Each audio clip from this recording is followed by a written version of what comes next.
அன்பியும் YouTube இல்லந்தோறும் இறைசாட்சி, உள்ளந்தோறும் மகிழ்ச்சி. விசுவாச வாழ்விற்கு நீங்கள் சான்றுகள்.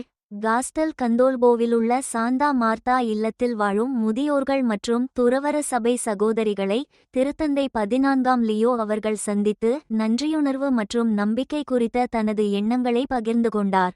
முதியோரே, நீங்கள் அனைவரும் விசுவாச வாழ்விற்கு சான்று பகழ்கின்றீர்கள் என்று கூறினார்.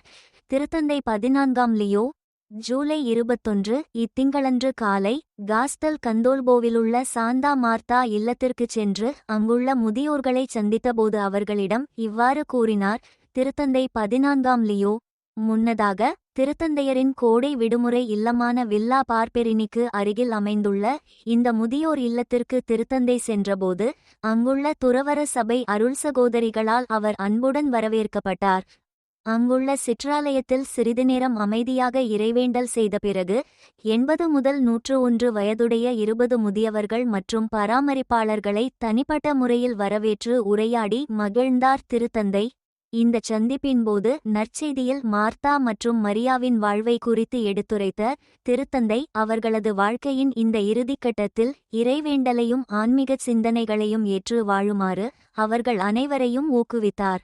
இறுதியாக அவர்களின் இறைவேண்டல்களுக்கு நன்றி தெரிவித்துக் கொண்ட திருத்தந்தை அவர்களை நம்பிக்கையின் அடையாளங்கள் என்று அழைத்ததுடன் திரு அவையில் அவர்களின் தொடர்ச்சியான முக்கியத்துவத்தையும் உறுதிப்படுத்தினார்.